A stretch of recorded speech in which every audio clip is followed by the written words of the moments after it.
A giant concrete building that just holds corn. No customers walking through a door, no marketing budget, no brand to build. Just tonnage, moving in and moving out. It sounds like the most boring business available to modern capitalism. A warehouse with a fancy name. It isn't a warehouse. It's a trading floor wearing a warehouse costume, and the grain sitting inside it is closer to a financial instrument than a commodity. Because here's the paradox nobody explains to first-time buyers. An elevator can be full to capacity, running efficiently, servicing every farmer in the county, and still lose money every single month. Meanwhile, a half-empty elevator with mediocre operations can print profit quietly in the background, off a number most farmers never think to ask about. That number is called basis. And whether you understand it or ignore it decides whether you're running a grain business or a very expensive storage shed. Here's how deep this goes. Tier 1. Bootstrapped. A single country elevator, the kind that sits at a rural crossroads with one leg, one set of scales, and truck-only receiving. Storage capacity around 300 to 500,000 bushels. A startup or acquisition cost $1 to $3 million, and that's assuming you're buying an existing structure rather than pouring new concrete, because building a grain silo from scratch is one of the few things in American agriculture more expensive than the equipment it eventually holds. At this tier, your entire business is local trust. Farmers within a 15-mile radius decide whether to sell to you or drive an extra 20 minutes to a competitor, and that decision usually comes down to the price you're quoting relative to the futures market, plus whatever goodwill you've built over years of honest scale weights. Tier 2.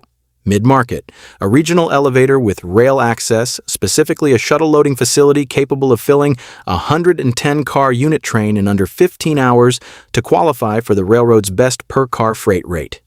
Capacity jumps to 3 to 8 million bushels. Cost, $15 to $40 million, most of it concrete, steel legs, and the rail infrastructure itself. Because a shuttle facility that can't load fast enough to hit the railroad's incentive window isn't actually a shuttle facility.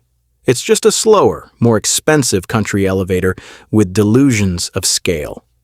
This is the tier where you stop being a local grain buyer and start being a logistics company that happens to also buy grain. Tier 3. Institutional. A terminal or export elevator, usually positioned on a river system or a coastal port, aggregating grain from dozens of smaller line company elevators feeding into it.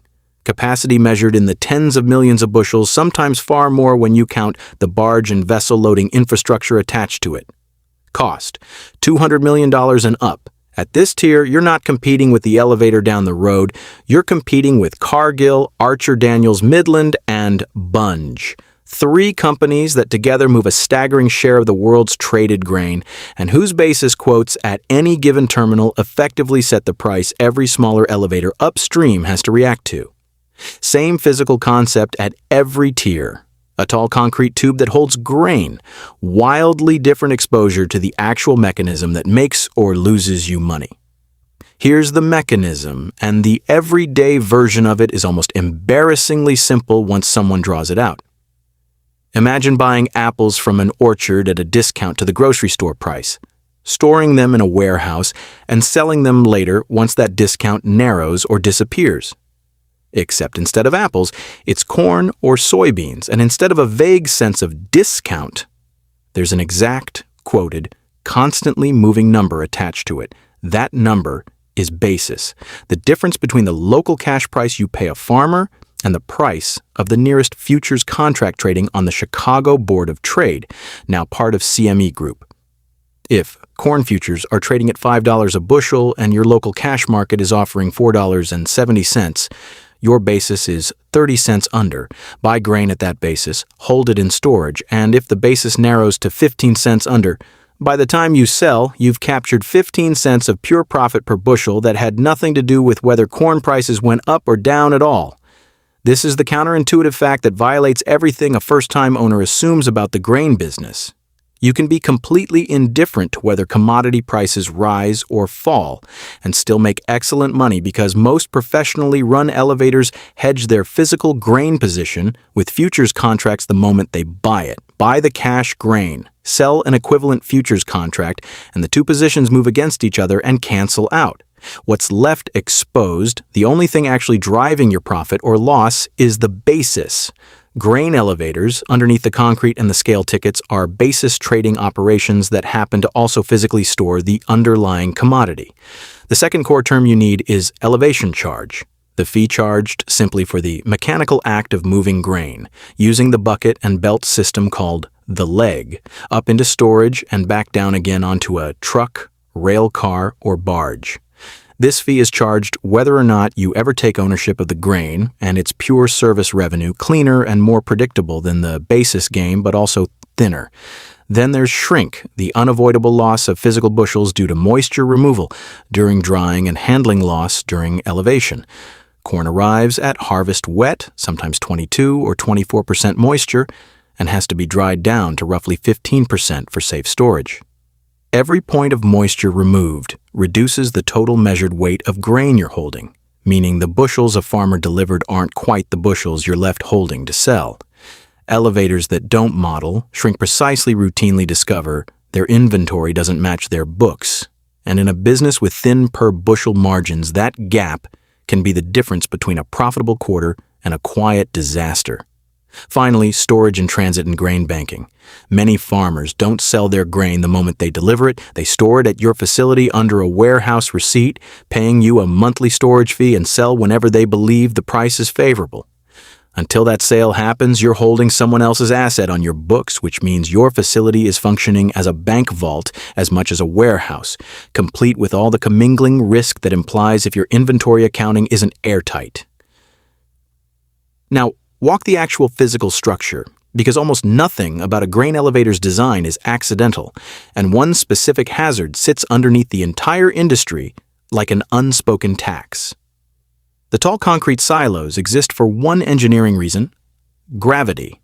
Grain flows downward through funnel-shaped bottoms with almost no mechanical assistance, which is why elevators are built vertically instead of as long, low warehouses. The leg, the vertical column of buckets constantly cycling grain upward, is the only heavily powered mechanical component in the entire storage structure, and it runs almost continuously during harvest season. Here's the hidden liability sitting inside every single one of those silos: grain dust. When corn, wheat, or soybeans are handled at scale, they generate an extremely fine dust that, under the right concentration and an ignition source as small as a spark from metal-on-metal contact or an overheated bearing, becomes explosive. Not flammable in the ordinary sense, explosive in enclosed concrete structures with a force capable of leveling an entire facility in seconds. This is why elevator design increasingly incorporates explosion venting panels, engineered weak points in the structure meant to blow outward rather than let pressure build catastrophically inward, along with aggressive dust collection systems and strict housekeeping protocols around bearing maintenance and ignition sources. None of this is optional flourish. It's the direct architectural response to a risk that has historically killed workers and destroyed entire facilities in a matter of seconds. Insurance underwriters know this intimately, and premiums for grain storage facilities reflect it. An elevator with lax dust control housekeeping isn't just running an inefficient operation. It's sitting on an unpriced liability that can erase a decade of accumulated basis trading profit in one incident. 2 case studies, both real, both structurally fatal, for very different underlying reasons. First, capital structure. In the late 1980s, the Italian conglomerate Ferruzzi Group, which by then controlled major American grain and soybean processing operations, including Central Soya, attempted an aggressive move to corner the soybean futures market on the Chicago Board of Trade in 1989, accumulating a position so large that regulators intervened and forced an orderly liquidation. The attempted corner failed to deliver the payoff Ferruzzi's leadership had bet on, and the losses landed on top of a corporate structure that had already been expanded for years through heavy borrowing across its parent company, Ferruzzi Finanziaria. By the early 1990s, with debt obligations that had assumed continued aggressive trading success, the parent conglomerate collapsed under its own leverage, eventually restructured and absorbed by other agribusiness interests. The grain and processing assets themselves hadn't stopped functioning. The company built around them had simply borrowed against a trading bet that didn't pay off, at a scale the underlying operating business could never generate enough cash to service. Second, market mismatch and operational friction. in the most literal sense the phrase can take in this industry. In 1998, a grain elevator operated by DeBruce Grain in Hayesville, Kansas, exploded in a catastrophic grain dust explosion, one of the deadliest incidents of its kind in American history, killing 7 workers and destroying the facility. Investigators pointed to inadequate dust control and housekeeping practices that had allowed dangerous dust concentrations to accumulate over time. Exactly the kind of invisible operational risk that never shows up on a balance sheet until the moment it detonates.